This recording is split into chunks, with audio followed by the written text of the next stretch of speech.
Hello YouTube, Liverpool fan in Japan here, the Miyazaki man site in Kido Ramen. Gonna grab some delicious lunch. I might go for the spicy one today. Before I do my video preview, obviously we beat Crystal Palace 2-1. Yeah, up and down performance, but there's a lot of explanations around why we performed that way, and it's not just that, oh, he played crap and he sucks. Crystal Palace did a really good job of negating what we tried to do until the second half. We'll talk about that soon. My spicy ramen has arrived. Looky. Looky is minus. So this is my combi right here.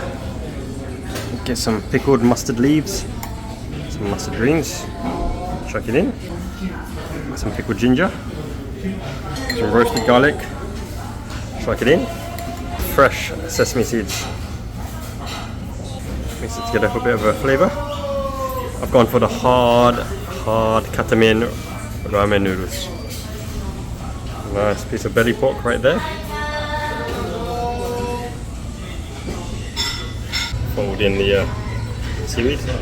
First bite's always the best. Crispy gills have arrived. Freshly made. But enough of that, I'm sufficiently stuffed, and speaking of stuffed, it's our boy Woy. We did it, top of the table. Yeah boys, go on lads, you'll never walk alone. We're going to round up the summary of the Crystal Palace game away, but I tell you what, we've done Crystal Palace away, Luton away, Sheffield United away, Wolves away, Brighton away. A lot of points dropped here and there, but we've also done Tottenham away, where we should have come away with something, right? We should have been 1-0 up. Lucho Diaz, that absolute controversy, you know, that scrap right there, and only a Matip own goal at the end. We've done Manchester City away, came away with a credible draw. We've done Chelsea away. We've done Newcastle away, where Nunes got the 2 goals. And even now, Wataru Endo starting in the Premier League, 100% victory, 100% positive win rate, 3 points on every match. We'll get to that. We'll get to the reason why he is slightly under par. And oh my goodness, the social media is kicking off again. We love Endo. Oh my god, he's so crap, mate. You Watkies ain't good enough. Told you he sucks blood. I told you he sucks blood. Endo out.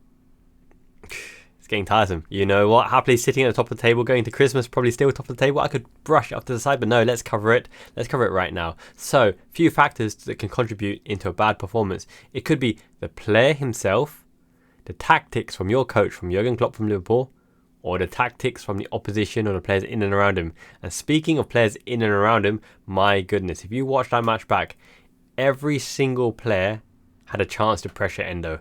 Now, they set up in a very Roy Hodgson-esque kind of manner, closed, compact, tight, don't let the passing channels through, so the out wide options almost non-visible. When we gave the ball to Endo, a lot of them weren't hitting enough pace for him to actually do anything with it. All he could do is shield the ball or play it back, right? So you had Schlupp coming in at one side, you had Ayew coming in, you had Edouard dropping back, you had Lerma and Hughes either side of him pushing him through, because the line through to our 8s to Szoboszlai and Gravenberch were non-existent because they didn't drop back for some reason. Gravenberch and Szoboszlai didn't drop back to a 2-man pivot to give Van Dijk, you know, or Quansah the passing options to pass out. It was only Endo available, and they set this trap up so that every time Endo got the ball, Lerma, Hughes, right tucked in right behind him, pressuring him. All he could do was shield the ball to win the foul. He did win a lot of fouls, obviously. One of their penalties, yellow card for Van Dijk, was ruled out because there was a foul on Endo previously. But additionally, Endo can play with his back to goal, but it's not his strength. He's not the technical little maestro like McAllister, for instance, or Xavi, Busquets or Rodri, someone who's very, very adept at receiving under pressure and doing something creative with the ball. And that's why these technical little sixes are highly in demand and worth a lot of money, right? Think of the destroyer, your classic destroyers, your Mascherano's, or even in the summer, Caicedo, Lavia, Ugarte, that kind of player, right? Sure, they can break up play, sure they can destroy play, but look how important it is as the pivot. Xavi Alonso made us tick, made us play, which is why he's my favourite Liverpool player of all time. Get the ball from the centre backs. You've got a few decisions to make. Can you turn? Where are you going to play the next pass? You've got to know what you're going to do with the ball before it comes to you. And you've got to receive it either side, strong side. We have to turn both sides. Thiago can pirouette, turn either way. And a little shift of movement is very, very good. Thiago is an ideal 6 for us if he could stay fit. Bajcetic has some of those qualities as well, and actually can drive in and around, shielding the ball, his physical presence to actually shield the ball as he curves his movement in and around, actually goes more towards the right hand side. And this is why the 6th position in Jurgen Klopp's system, actually in a ball playing formation like Klopp, like Guardiola plays, is absolutely pivotal, like Ancelotti plays as well. And let's give credit to Endo. He never shied away. He always made himself available for a ball, which is more you can say for Gravenberch and Szoboszlai off the back line. Gravenberch and Szoboszlai wanted the ball from the fullback, which is, diagonal into the channel, cutting through the ball. But it's in the central areas where you really need to make the difference against the smaller teams, because they would jam-pack it. And what happened? Sure, Endo got turned over a few times, but look at the opposition as well. Endo never stopped pressing high up, and he gave it his all in that formation. And I'm told by match-going fans, the Reds, actually, they love Endo because they absolutely adore his endeavour, his personality, his attitude, his price tag as well. He's not a mercenary like Caicedo, and he's really one of the Reds. He really wants to win. He's all about football. Sure, you have bad performances, but look, McAllister had bad performances. Szoboszlai's in a bad patch at the moment. Gravenberch hasn't hit the heights of his early season. Nunez can't hit the barn door at the moment, but it's all good. I love this group of players. I'm so in love with this group of players. It's so fun. It's really, really fun to see.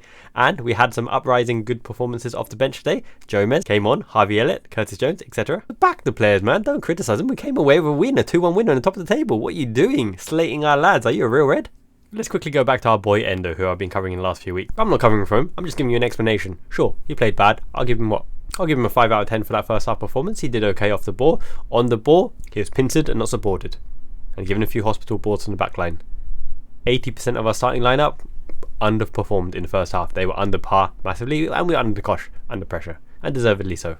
Tactics were uninspired to say the least, and we just couldn't click. The forward line just couldn't click, couldn't get into the game really. We were waiting for the ball to bobble in the half chance to get that opportunity, and this is a bit disappointing because you'd expect Liverpool to create and conjure up the opportunities, not wait for the opposition to present itself, or for 50-50 half chance waiting for luck. I know luck is in love with hard work. I love that quote by Benitez, but sometimes you've got to have a bit more about you. But hey ho, it's a 12:30 kickoff away at a tough ground. Roy Hodgson, very compact. It wasn't easy, and not every team wins away at Crystal Palace, right? But saying that though, this is a very stop-start season. International breaks. Teams can't go on that massive run of form. Aston Villa obliterating Man City and destroying Arsenal as well. Unai Emery, top dog. Actually, that's something I want to say as well. That is a big difference between Unai Emery and Gerrard, right? I don't think Gerrard is cut out to be the highest level manager. He was a great player, fantastic player, captain fantastic.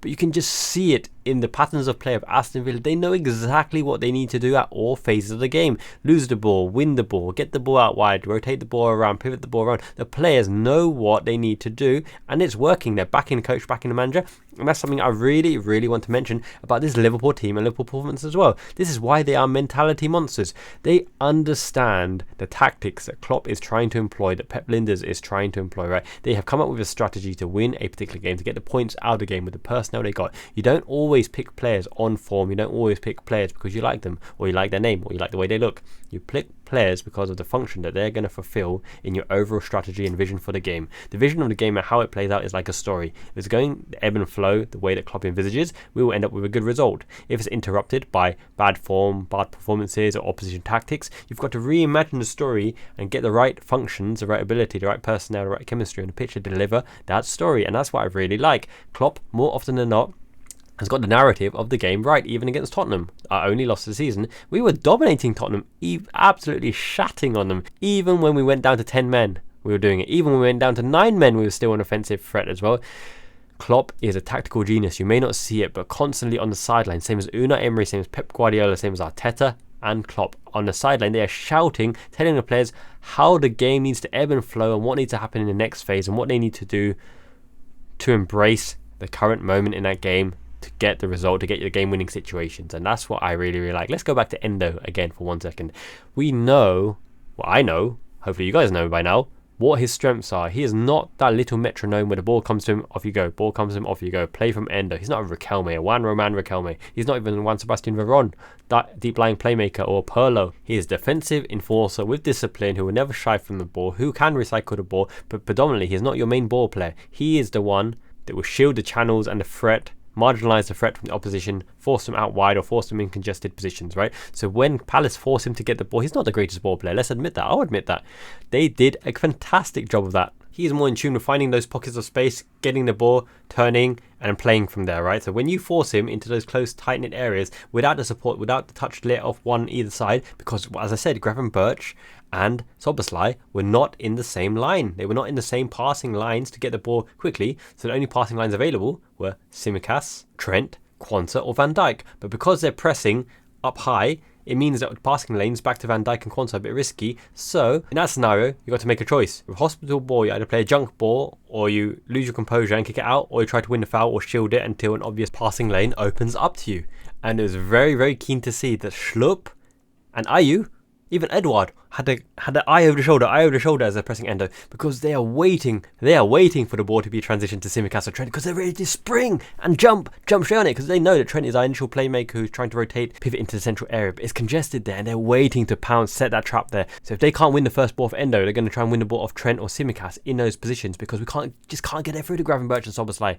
The trap was well set and we fell for it. We kept pinging the ball, a slow ball, into Endo. And I think Hodgson also knows about our right half space tactic, which is overloading right hand side, because they do it every match, practically every match for the last few seasons. He isolated Tsimikas high up on the left hand side. You know why? Because Gravenberch couldn't penetrate that line. Lucho Diaz, they put 2 men on him. They left Tsimikas as the spare man out wide, so when Tsimikas got the ball, they covered the passing lanes back into Gravenberch, back or into Lucho, forced Tsimikas to drive down the left hand channel and boxed him in, which straight away left us holding our heads in our hands. They targeted Tsimikas, they took away Gravenberch and Szoboszlai's influence, gave Endo the out only to pressure him completely, and they isolated Tsimikas on one side and boxed Trent in as well. Crystal Palace.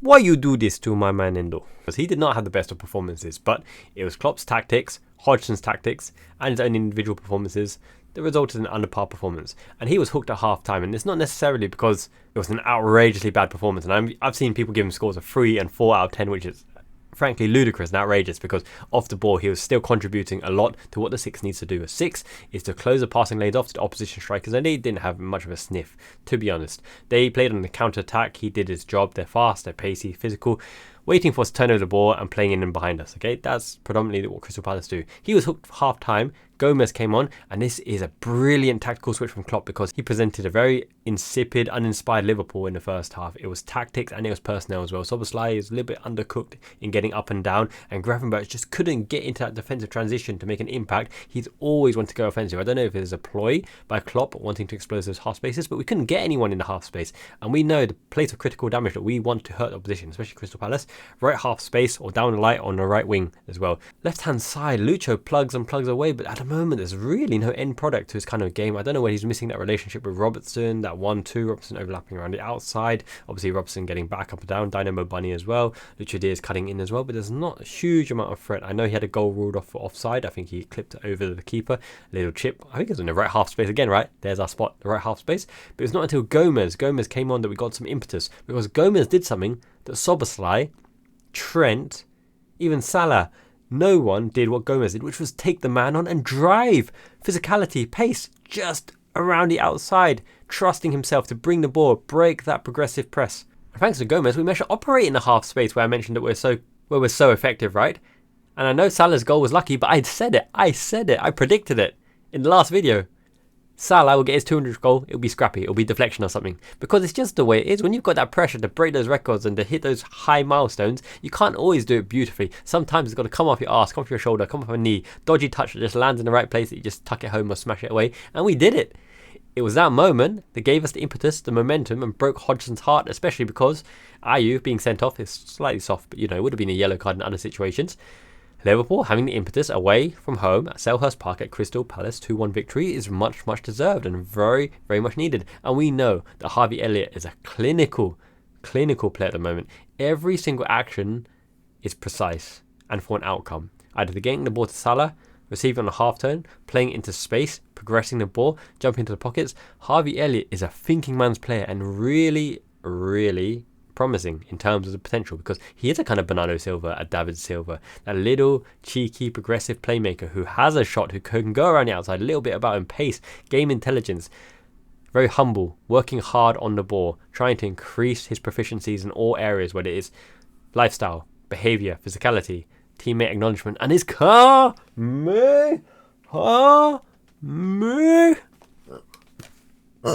Boogie. No.